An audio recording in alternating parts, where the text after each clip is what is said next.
Greetings, ladies and gentlemen. Welcome to what's to be the first episode of Surfing the Sea, and we've got a couple of great series up to discuss right here for the SEA region.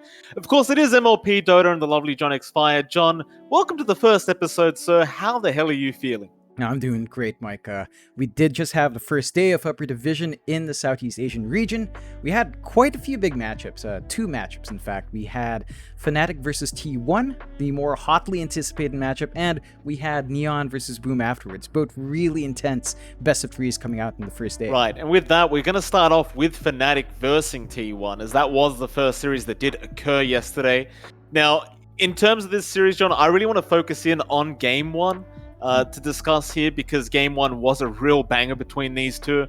A very close matchup and very interesting drafts between these two that did happen, and I think it's the more interesting game to talk about.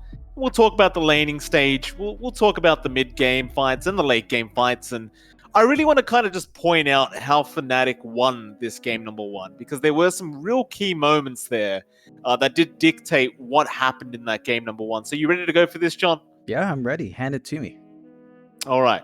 So laning phase, the first thing I want to point out, the bot lane for FNATIC. So the ET came in, of course, with the IO of Raven, which I was, if I'm honest, John, when I saw the Raven IO, I was a bit concerned about FNATIC's chances of winning that game 1, because I hadn't seen FNATIC run a position 1 IO in the past, so I wasn't really sure what would happen in that game 1. That being said, they were up against a pretty difficult laning matchup as well. They had the Enchantress and the Pangolier on the other side of things. So Cuckoo was on the Pango, and you had the Enchantress being played by Whitemon, I believe, in that off lane. And overall, you would imagine the Pango Enchantress should have the advantage, especially considering the ET is very reliant on being able to right-click heroes because he has Astral Spirit with the bonus damage. But of course, you have Lucky Shot on the Pango, as well as the Untouchable later on Whitemon's Enchantress. That was going to make it very, very hard to actually contest the lane, especially when you've got a position 1 like an IO, who can't really do anything but hit creeps and just trying to survive. Where things went really well, though, for the side of FNATIC, and I want to really highlight DJ here. He made the very simple play of just kind of leaving the lane and giving as much XP to Raven as he possibly could. He didn't soak too much XP at all. I believe he hit level 2 and then he just started going to pull the side lane, or rather the small camp straight off the bat, and left Raven to just secure his own CS near his tier 1 tower, and constantly made sure the lane was always pushed into FNATIC, so that the Pango Enchantress couldn't really do anything about slowing down Raven's farm. As well as that, you'll notice DJ actually went to max out the Echo Stomp rather than Astral Spirit throughout the later levels. So I believe it was level 3, 4, and 5.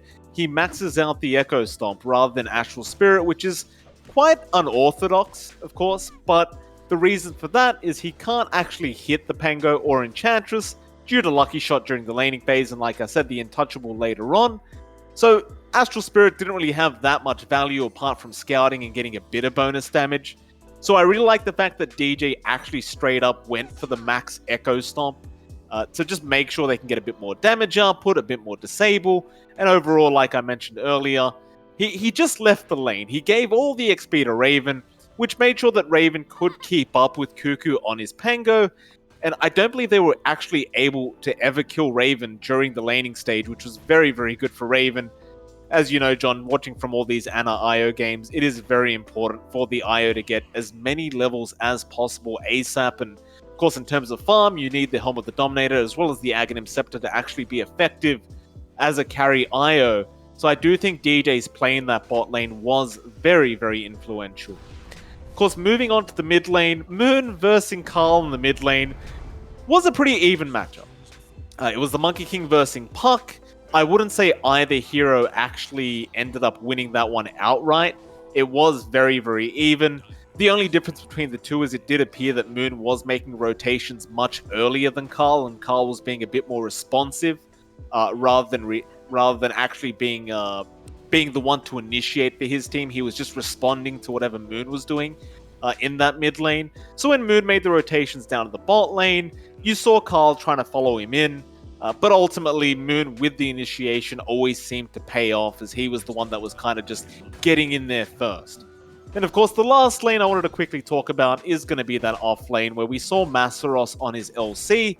He was there with Jabs on the Skywrath Mage, and they were up against Jackie on the Wraith King as well as Zephyr on the Phoenix. And that actually ended up panning out the way of FNATIC as well.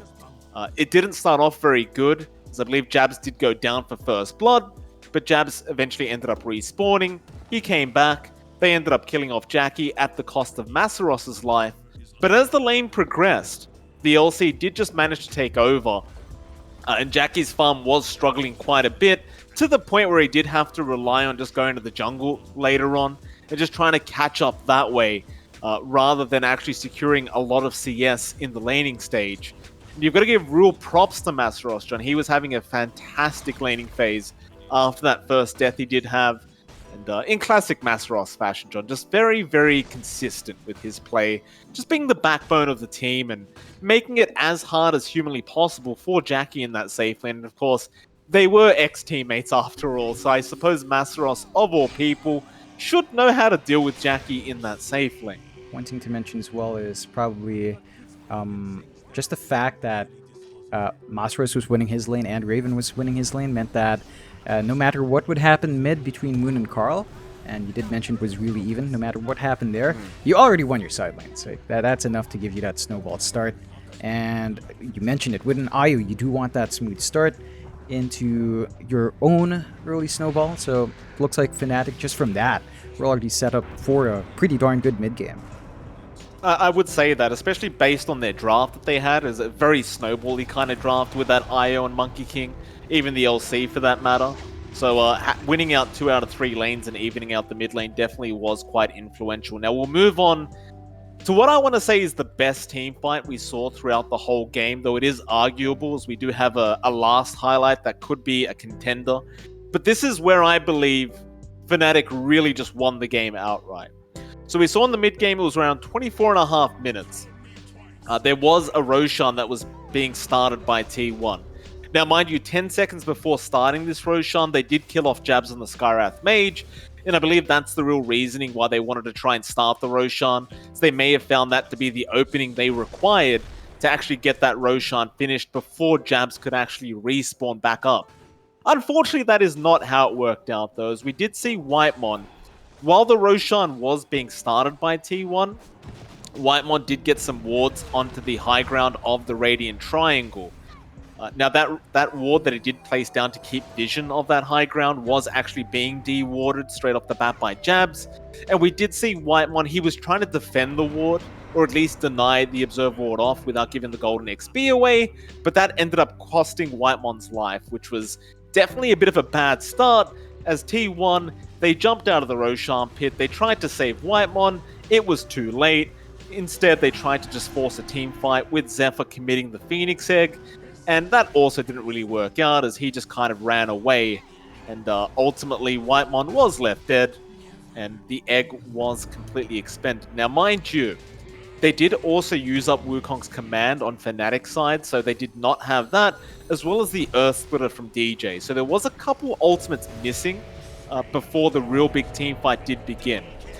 Still, T1, they ended up just kind of trying to back off as Whitemon was down. However, our boy Masaros, of course, on the LC, he barely spots out a target to jump on, and that was Cuckoo on the Pangolier, mind you. It was about to hit nighttime as well to make matters even worse for T1. So just as it was about to hit night, Masaros catches a glimpse of Cuckoo on that Pangolier, makes the jump in as T1 has been split up, and just gets a duel off and gets a kill onto Cuckoo. They do end up killing off Masaros as a trade, which you would think should be fairly even for T1, but with that, you do see a full team fight start, and Masaros, he'll immediately buy back, which I thought was a great decision by Masaros. Now, of course, he had no info on how much gold Cuckoo actually had, but Cuckoo had just about enough gold to outright buy his Basher. So he did not want to commit his own buyback. So he would have to half his gold essentially, and you lose the Basher outright. It's going to feel pretty bad for Cuckoo. So he doesn't actually buy back straight away where Masaros does and gets back into the team fight. Jackie, he tried to retreat after killing Masaros off the first time, but he got caught out by Moon, as you see in the highlight. And so he loses both his lives to Moon, the reincarnate, as well as the normal life. And eventually Cuckoo, he did try to buy back as the first life did go down, but unfortunately for him, he did try to TP back to the outpost. And of course, the 6-second TP timer was way too long, and Jackie does end up losing his second life in the process. With that, they tried to force a team fight anyway with the Dream Coil plus the Rolling Thunder, as you can see, and well, that didn't work out too well either. They didn't really end up getting anything. And as well as that, after that initial second initiation by Carl and Cuckoo, we see the team fight getting split up a bit. Jabs and Masaros, they go towards the south. They end up splitting the team fight and killing off Carl with the Ancient Seal from Jabs. And as well as that, they do kill off Moon in the end, which is somewhat of a big deal. You see Raven, he's trying to relocate him out before he does die, but it was about half a second too late. Nonetheless, though, after the team fight's said and done, it was a 2k gold swing going to the way of FNATIC, basically evening out the net worth. T1 did have about a 3k net worth advantage. Raven does end up becoming the highest net worth hero after that team fight as well. And on top of that, John, he gets a full level because he was there throughout both team fights. So he does go from level 17 to 18, which gives him the level 3 relocate.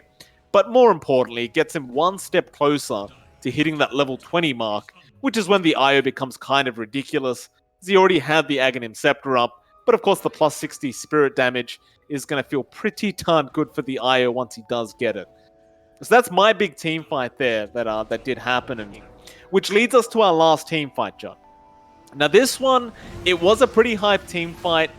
I want to say that the previous team fight we just talked about was where the side of FNATIC really won out the game. I believe that was the deciding factor. But this last team fight was pretty darn hype, and it did lead to the high ground eventually happening by FNATIC. And as you can see through the highlight, I mean, look, you've got an IO there with a heart and a paladin sword. They tried to kill Moon to the best of their ability, and they just couldn't do it. I mean, it was just impossible. It's a 39-minute mark. This whole time, Raven's level 20 as well now, so he's hitting them with this huge spirit damage, and it's just constantly being pumped out with the Aghanim Scepter. And there was just nothing that could be done. There was no way to come back at that point. Not up against a Monkey King who has the inbuilt Jingu Mastery as well, on top of the IO heals. And essentially at that point, FNATIC just had the game in the bag. And some final stats for you, John, before we do finish up with this analysis of this game. I want to point out Raven had a total healing of 35.8k throughout that game. And his damage output, believe it or not, was 53.9k. So he almost doubles his damage output with those spirits. And this is why I kind of went back to that mid-team fight, because that was the one that got him so close to the level 20 mark. And by that point, he already had the Aghanim Scepter. But once you get that level 20 talent, it's so much damage with those spirits that just keep flying out.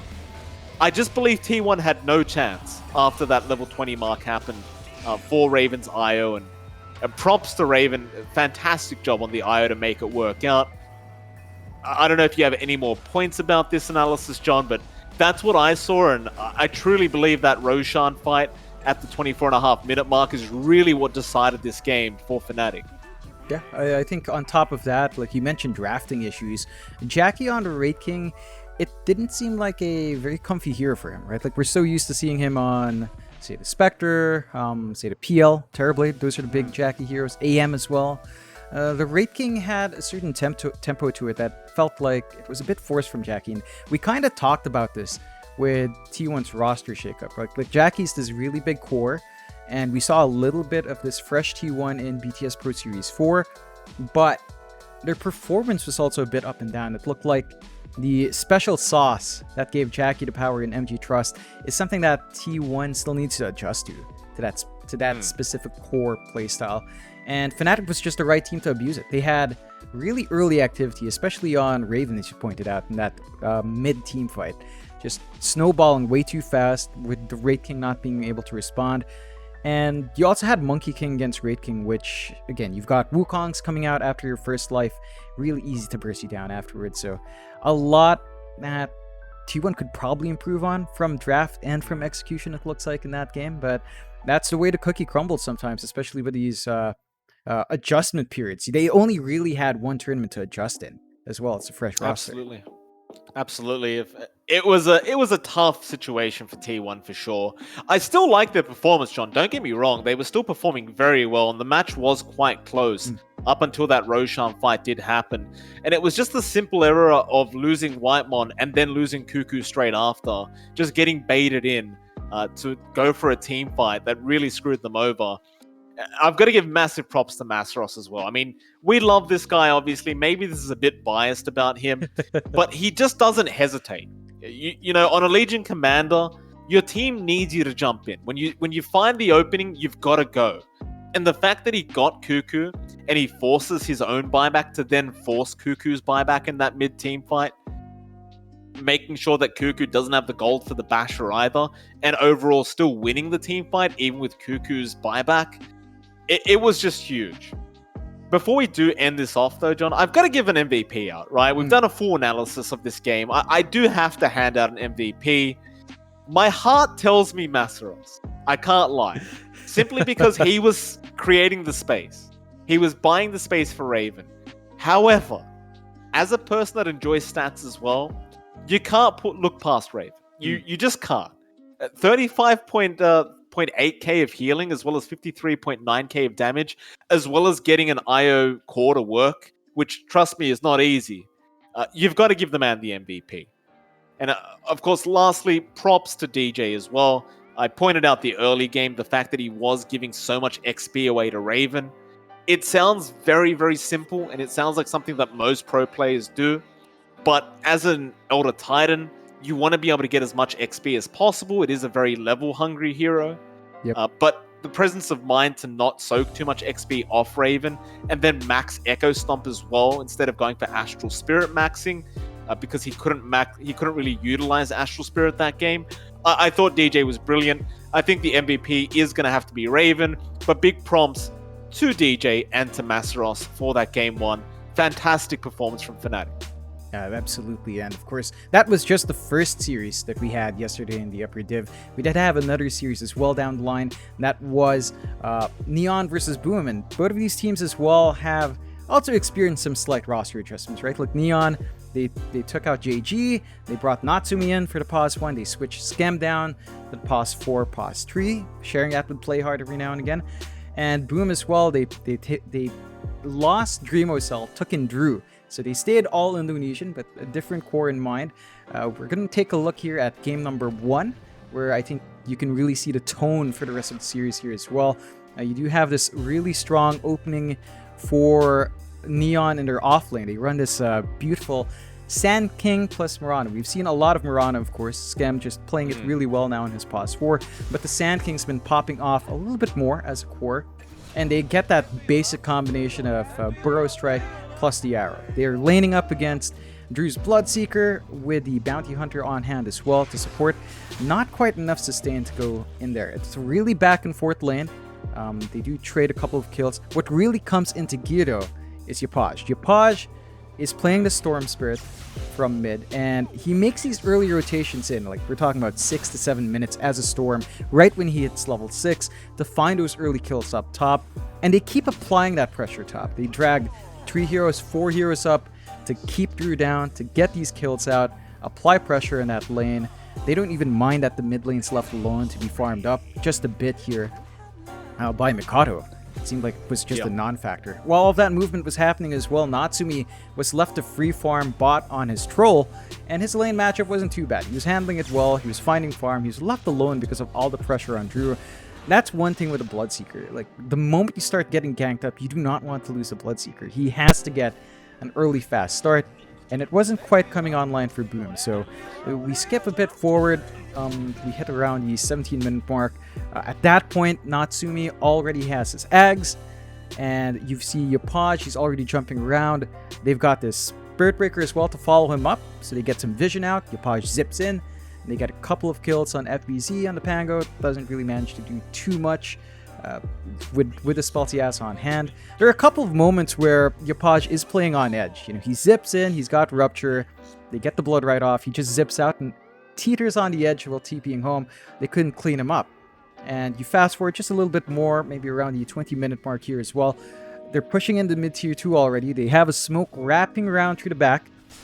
They manage to catch out Mikado again on that Void Spirit, and they just kind of clean up after. They get the chase down on the side of Boom, managing to catch out Playhard Sand King, and also cleaning up John Newell's Spirit Breaker. But at that point, you haven't nailed a kill on Natsumi, you haven't nailed a kill on Yapaj, and I believe Yapaj was about 6-0 at that point. So just popping off way too much on that Storm. And he's got his Bloodstone up, he's getting charges every single time. Natsumi, for his part, goes for a very interesting build that I think surprised the official casters. That he went for Ags, which is not too strange, but he went for an Eternal Shroud in that game. And he also had a Quickening Charm. This is so funny to watch. Quickening Charm with your Ags, that's like a 3.5 second cooldown with a 3-second duration. So you have a self purge and a tossed out Dispel every 3.5 seconds. Pretty ridiculous timings there. I think you're dragging this one out a bit too much, John. I think you only needed to say one word there, and that's balance. That is perfect balance on the troll. Ice Frog, he's done it again, John. This Aghanim Scepter on troll is ridiculous. Quickening Charm on top. I feel like the cooldown's a little bit too low. Don't you think, Mr. Ice Frog? Maybe we should adjust it a little bit, you know? Like, what happens if he finds a Spell Prism, John? What do we do then? We're just screwed. The cooldown goes even lower. Oh yeah, it just goes down from there. And after a couple of fights, you know, with that kind of lingering fear over Natsumi now, there was a last-ditch fight here from Boom around their top tier 3. They don't manage to find any major kills, unfortunately, and Neon shove into the high ground. The GGs are called out, and from then on, you can tell the tone of the series. After such a domineering performance from Yapaj's mid, it just looked like Boom coming out of that roster shakeup. They didn't play BTS Pro Series 4. They didn't manage to test out their roster. They have a lot to work on to adjusting to Drew's hero pool and playstyle up top. I would agree, and I think you could really see that within this draft of theirs. Like, the Bloodseeker is nice and all, but you look at the draft altogether, like that Game 1 draft, Neon has so much to say. They've got a Mirana, they've got an SB, they've got an SK, they've got a Storm, who can transition to the Ags later on. Even the Troll with Ensnare is a form of disable. But then you look at Boom's draft, I mean, Coddle is okay, you know, Will-O-Wisp is fine, but it's a decent cooldown. You're only going to have it per team fight. Bounty Hunter, not really disable. Janata, it's a decent slow, but it doesn't do anything in a team fight. Pango is pretty good. You know, Rolling Thunder, pretty nice. Lucky Shot, feels pretty good. I would not really have too much criticizing to say about that hero, but then you look at the Bloodseeker, you know, you got Blood Right. You need a Rod of Atos or a Yules or something like that. Then you've got the Void Spirit on top. I just feel like it goes back to stuns win games as well, right? Yeah. And you look at Neon, their draft is just full of disable. And it's the kind of draft that really suits the hyper-aggressiveness of Neon. They don't like to sit back. They like to just start fighting straight off the bat. And I think props to whoever was drafting. I believe it is still Skem, if I am correct. If it is, props to him. I think he did a fantastic job with the draft. And to reiterate your point, John, on our boy Yapaj, I mean, what can you say?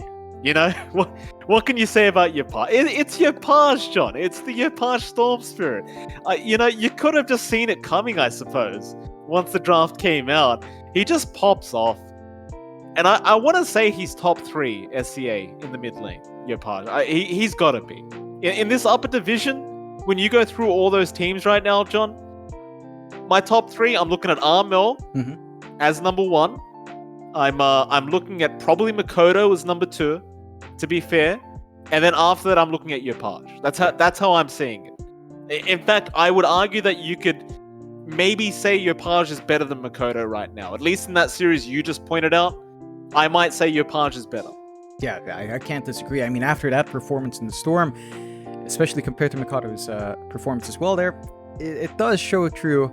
And we'll see if Boom can kind of adjust up. On the draft as well, like you mentioned the Bloodseeker and the Pango. I think they picked up the Pango first there, Boom, then ended up picking the Bloodseeker after. So it felt like a block pick before Neon could take it for themselves. We were worried about maybe not getting the roll-off with the Rupture, which is super awkward. We're used to seeing Bloodseeker combined with, say, Rubik, Mars, something that can give you easy Ruptures to combine with Tiny as well, or something that can play with your Spell Amp, but it felt like Boom, again, are still not comfy with this new iteration. And this is just one player shifted out, so you can see how that really shifts the dynamic between the players and affects the drafts really hard.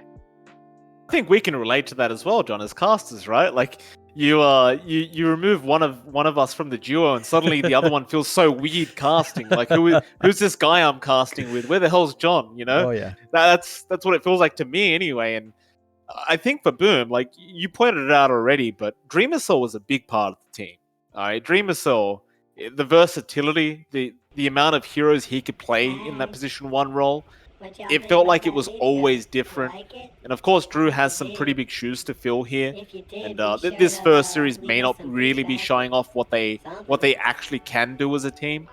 But I would agree that judging by that series, it does seem like they do have a lot of practice to have before they really feel good as a 5-player team. Right now, it just doesn't look like they've gelled that well together. Though I suppose we could give props to Neon, John. They're looking great. Oh yeah, they really are. And that was the first day. So both series going 2-0, and you could kind of tell how it was going from those first games. And you're still feeling the effects of the roster shakeup in Southeast Asia. We saw issues with Boom, with Drew, and we saw issues with T1 and Jackie. And it looks like those aftershocks we're experiencing from MT Trust are still reeling around here months on. I think we can confidently say, even with those roster swaps that have happened, SEA is looking very competitive. Oh yes, right. I think we can both agree on that. Like it is. I was talking to Lyrical on his own DPC Daily show just a couple hours ago. It is looking extremely competitive. I mean, I'm sure you'd agree, but even teams that came through the qualifiers, apart from Neon, who we've already talked about, but 496, Execration, Vice Esports, they could take games off these directly qualified teams easily. We've casted a lot of these teams, and you were telling me while you were casting qualifiers, they were looking very, very good. That they were. So what to be excited about. Definitely. I think the matchups to watch out for, the teams to watch out for, if you want to watch underdogs, Vice is really that dark horse that a lot of people are probably writing off. I don't think you should. Like you mentioned it, they've just built new headquarters. They've been starting like tree planting activities already. It's ridiculous. You follow their Facebook, they have tree planting activities. They've got merch. They're really confident in this roster. And Coach CTY, again, one of the only coaches in the Philippine scene to be like up front beyond like say TNC showing off their coach. He has been doing a lot of work with the roster. So I think Vice is really one to watch out for if you want to look at the underdog. And player in there, more than likely just look at Bob. Just watch Bob. If he gets his TA, he's probably going to have a good time there. Love me some Bob, John. What were we calling him back when Bob we were casting SEA? Bob the Wrecker. Not Bob the Builder's gone. Only Bob the Wrecker's around now. And John, I love your segue skills, by the way. I'm sure you weren't doing this on purpose, but we are doing Vice tomorrow. They are up against 496 tonight, I believe it is. So we will be having a video hopefully out tomorrow about that series.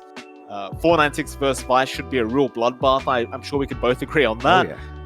Both teams, again, very hyper aggressive, just love running at each other. So I look forward to us making a video and analyzing maybe a game or two from that series. But John, that's it for today. We've analyzed 2 games out of these 2 series. I feel like we've covered the most important aspects of these games. And if you are watching out there and you like what you see, consider dropping a like, a follow, and of course subscribe to the channel. If you don't like it, please let us know in the comments why. We're very open to receiving feedback and just fixing things up and improving things. And of course, this is the first episode of us actually analyzing the series properly. So we are definitely going to be making some improvements as we go on, as the weeks go on. John, any final words before we do head out? Oh, just hopefully you guys stick in for the rest of the analysis and, watch some Southeast Asian Dota if you don't. It's worth the trip down. It's worth staying up for, really. It's such a fun region. I think a lot of you not from Southeast Asia would be surprised watching some of those games. I would agree with you, John. Do check out SEA and, of course, check out North America as well. Me and John are there. Yes. So, if you want to jump over to NA for a bit, we're there. We're still casting. Don't you worry. With that, though, it is MLP Dota. It's John X Fire. You should see another video tomorrow. Thanks for watching, and we'll catch you all again tomorrow. See you then.